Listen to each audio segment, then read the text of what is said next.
all know a plot twist could still be just around the corner. After an incredible Premier League campaign, it comes down to this. One more game, a gap of just 1 point to overcome. It is Liverpool versus Wolves at Anfield. Kickoff is at 4 p.m.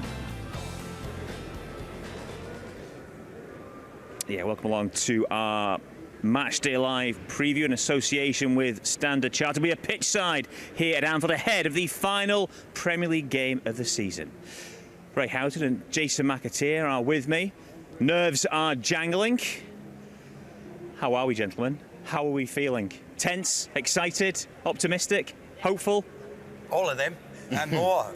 Yeah, certainly optimistic and excited. You know, as a professional footballer, this is the time of the season that you want to be playing in big games. It means you're doing something right. And the fact that the side have already won 2 competitions, and here we are with 2 games to go, still in with doing the quadruple, which has never been done in the English game, is quite remarkable. It's been a fantastic season, and these 2 sides, Manchester City and Liverpool, have had history over the last few years. Only a few seasons ago, it was 98 points to 97. Liverpool have had the upper hand once, and Manchester City this time around, it's going to be very, very tight, and I'm not sure, even at this moment, Mark, who's going to come out on top. Jason, for you, how do you feel going into this final day? Listen, we've given ourselves the opportunity, and that's all we can do. You know, Southampton in the week was remarkable considering the 9 changes, the euphoria of winning the FA Cup, getting themselves prepared and going again in such a short space of time, which the manager has alluded to was ridiculous. The game could have been played on the Thursday, but obviously it wasn't. But the fact they got the result and they've given themselves the opportunity is all they can do. Listen, we should celebrate this season for whatever it is right now, because two trophies in the cabinet, domestic trophies, is remarkable. The opportunity to go to Paris next week and win the Champions League is even more remarkable. But then hopefully today, fingers crossed, you know, it goes our way. Will it go our way? Listen, we can only affect what we can, and that's do our job, which is win our game. You can't do any more than that.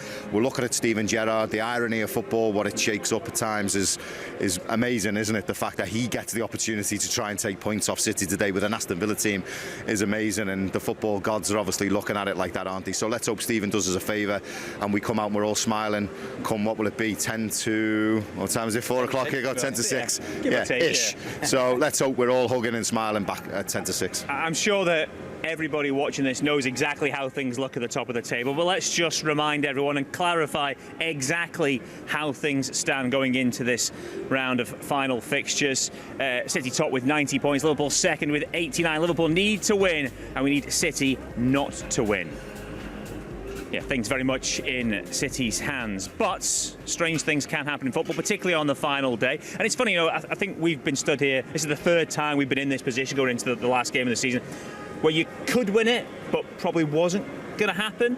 But it's funny, I actually feel this feels like the best one of the 3 since the one in 2014 under Brendan. I don't know, it just feels like this one's got more about it, whereas the last times it's never really been on the cards. Okay, City probably will do, but it feels maybe a little bit different this season with the way things have gone. Well, I can go back much further than you 2 boys, because I was someone who used to go and watch QPR back in the 75-76 season.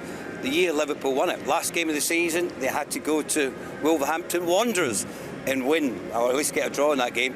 QPR, I think in the last game, had beaten Leeds at home. I was at the match, and they were throwing their jerseys into the crowd. They were celebrating. They probably thought they had a great chance of winning it. I think Wolves went 1-0 up in the game, and Liverpool came back to win the match. So it just shows you in football, anything can happen. 89, yeah. We only had to lose 1-0 to Arsenal. We end up losing the game 2-0. So you've just got to, I think Jason's absolutely right, and I hope the fans are of the same mind, and that is focus on what you can affect, and that is the game here. You can't do nothing at Manchester City. It's all about here, getting behind the team, focusing on them, not getting on your radio, trying to find out what the score is there, and getting interrupted and maybe taken away from what's happening on the pitch. Full focus on the team, let them perform to the best, finish the league campaign on a high, get the 3 points, and then whatever will be at the Etihad. We'll just throw up the fixtures of what else is happening, just to kind of clarify exactly how other games will be going on. There's other things at stake, of course, although our focus is very much here. You know, Leeds need to better Burnley's results if they're not to go down. Arsenal need to win against Everton and hope that Spurs lose at Norwich if they want to pip the North London rivals to Champions League football. And of course, we know what's at stake in our game. We need to win this match against Wolves here at Anfield and hope that Aston Villa can do us a turn over in Manchester. Okay, so much to look forward to today. Well, if that's the right word for it. Let's see if Peter McDowell can calm our nerves with some words of wisdom. Pete. Thanks, Mark. Hi, lads. Been a really good vibe here at Anfield this morning. Been stood inside the tunnel for probably the last hour, just talking to so many of the staff that are involved with the players and staff inside the tunnel that have been working here for years. Does a crescendo await the end of this Premier League season is the question that everybody is posing inside there this afternoon. They've been such a brilliant team to watch. You don't need me to tell you that, but they have been a team that has had this stardust around momentum, haven't they, this season? And what kind of team will Jurgen Klopp pick for this here this afternoon? He's always been a manager that's believed in rhythm, and of course it's the risk versus rhythm argument that he would have been going over with his staff all throughout the week. He's had the green light for most of them from his medical team that they will be there or thereabouts today. So what kind of signals has he had from the likes of Virgil van Dijk, Fabinho and Mo Salah as to their readiness to play in this game this afternoon? If they don't start, you would certainly imagine that they would get some significant minutes with this big final in Paris on the horizon as well. And bear in mind when we talk about rhythm that Liverpool have played in every single available midweek available to them since Valentine's Day. So they really are a team that are used to playing in 2 games a week. So he will have that in his mind, that he wants the team to be on that front foot in time for next weekend as well. And also want to finish with just before we talk about Wolverhampton Wanderers, a team that will be very difficult to beat today. Don't score many, but don't concede many either. That it is the feast of St. Rita today. She is the patron saint of the impossible. Make of that what you will. I like your thinking, Pete. Yeah, it is a big 90 minutes ahead for Liverpool, and we've got it all covered here on LFC TV. We're back live pitchside from 3 o'clock for Matchday Live. Jason will be alongside me to go through all the team news and try to keep our nerves in check. Ray's on commentary duty today for us. He'll be peeling Steve Hunter down from the ceiling of the Kenny Dalglish stand if things go our way a little bit later. Then come full time around about 6 o'clock tonight. We'll be back reacting to whatever unfolds for us this afternoon. OK, let's hear from Jurgen Klopp now. He'll no doubt ring the changes for the match against Wolves, but will the boss be taking any risks over key trio Salah, Van Dijk and Fabinho? My preferred solution would be they could play at the weekend for rhythm reasons, stuff like this. Or this could be on a bench and we can bring them on or not, but that would involve, so that would be, but if not, then we take it from there. So I cannot say it 100%. Yeah, do you feel any pressure as a team going into the Saturday, or is it just an occasion to enjoy it? Is the pressure on the other and the team itself? I cannot talk about pressure on the other team, but it's like this. We have actually no pressure. We have the pressure to win a football game, but that's now, we have that now since a while. But not about what if we don't have that, and if City has that, I don't know. I'm 100% sure that's normal. That when we played Southampton 1-0 down, somehow people from City will be aware of that, and it's not a moment where you think that would be nice, and then we turn around again and these kind of things, and now it goes really to the wire, and that's it's pretty special. For us, it's very positive. How positive is it in the end? For if you have something to lose, it's different. We don't have. We burn situations like this before.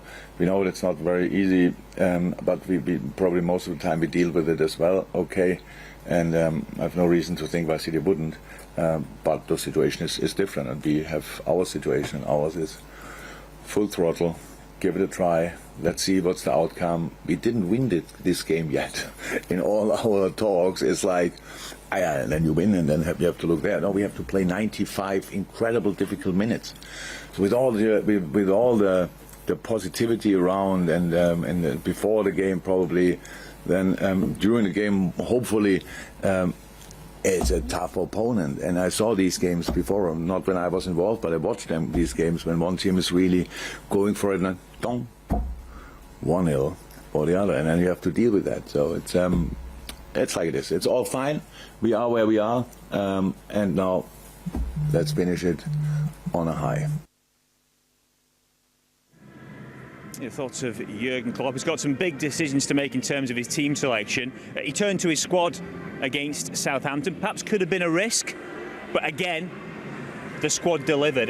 That's been Say the big. that every time. I know, but that's the thing. We should stop saying that. I know. But you look at the team sheet, and you think these guys, guys like Taki, Minamino wasn't in the squad for the cup final. Yeah. He goes from not being in the squad to starting and scoring a decisive goal. Not all managers could get players to deliver that. That's why he's the best in the world.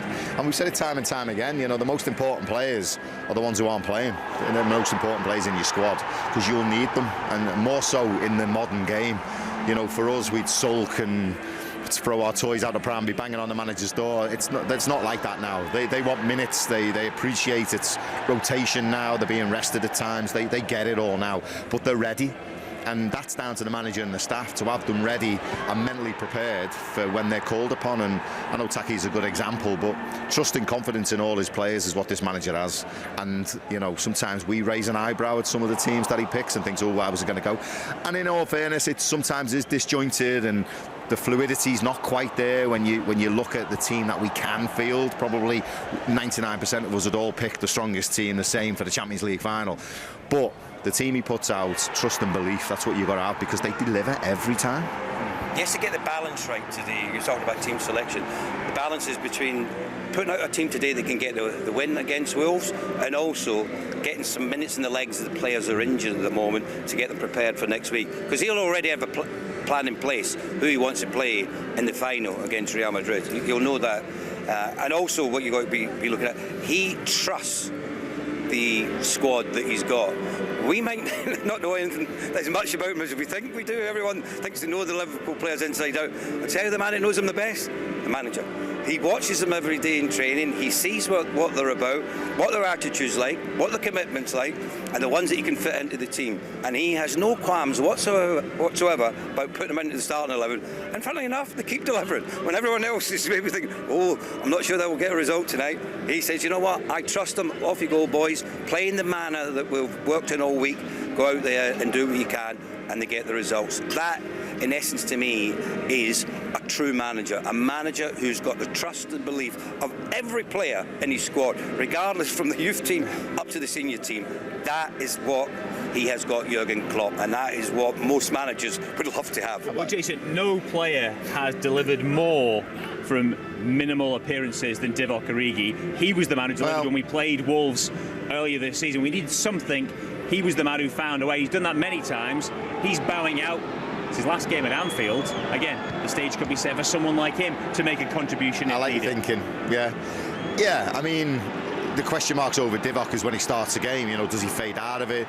Does he really fit into a system for 90 minutes, or do you see him as an impact player? And that's where he delivers, isn't it?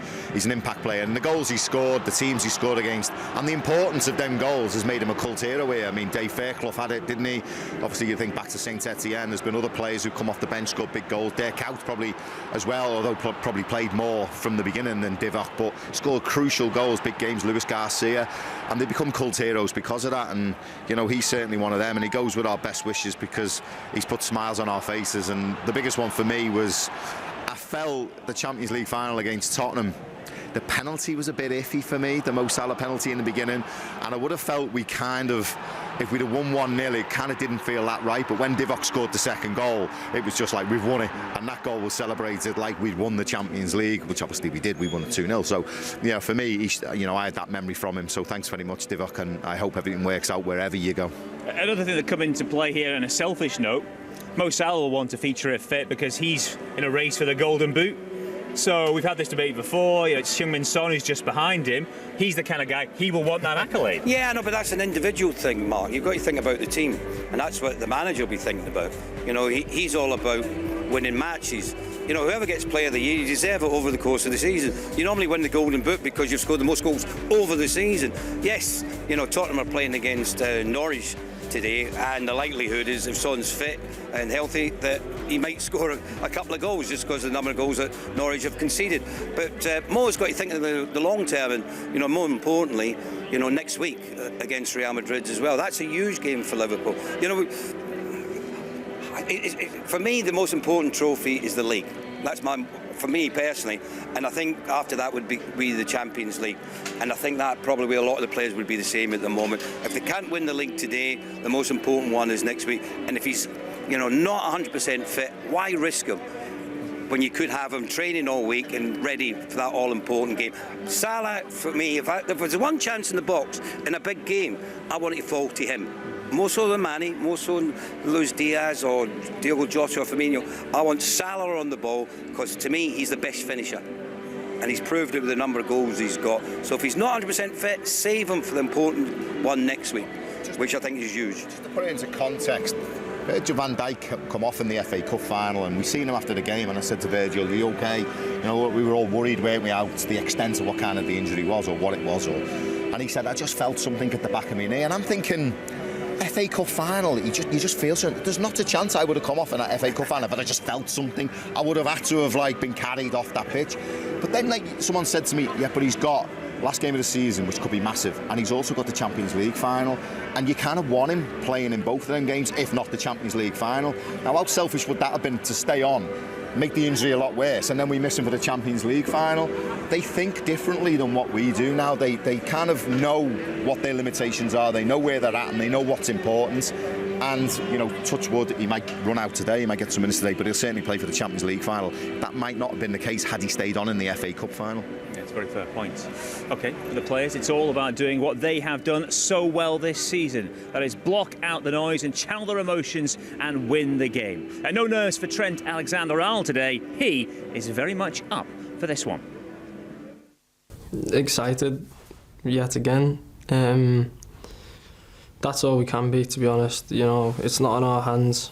That's the only real shame about the day, but we're more than happy to be in and amongst it, and to take it down to the very last day was something special from us. We've dug in all the competitions we've had coinciding with our games, the rescheduled fixtures, the 3 games a week for however long, I can't even remember. I mean, it's kind of unheard of, this kind of stuff. So to have that consistency over the course of the season has been outstanding, and I think those lads can be proud of ourselves. It's been an outstanding season, and whether we do get the trophy on Sunday or not, I think it's a huge achievement to even go head to head with that City team. As long as we get the win, that's all we can do, and I think that's where our focus needs to be. No, there's nothing we can do about the other game. It's out of our hands.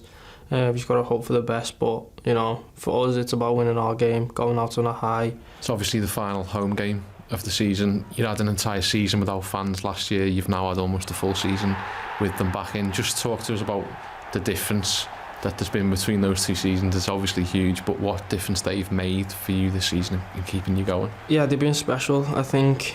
Yeah, over the course of the full season, every competition, always a full house, always supporting us to the last minute, always positive and energising. So it's got to be a big thanks to them, and I think obviously we do our lap after the final whistle on Sunday, and give our appreciation to them, and it's going to be a big gesture for the fans on Sunday. OK, we'll pause things just now. Then, gentlemen, thank you for your contribution. Go and find a dark room to have a lie down in preparation for tonight. We're just about done with our preview just now, but do join us over on LFC TV from 3 this afternoon to see how it all unfolds. Then, later on this evening, we'll have free highlights from 8 o'clock, and you can relive all 90 minutes in full, as well as a host of in-game features from midnight. Then tomorrow, get the best view of the game as we go behind the scenes with Inside Anfield on YouTube. You can see that from midnight. Remember, if Liverpool win and City fail to, the title will be coming back here. Fingers crossed. Enjoy the game if you can. Goodbye.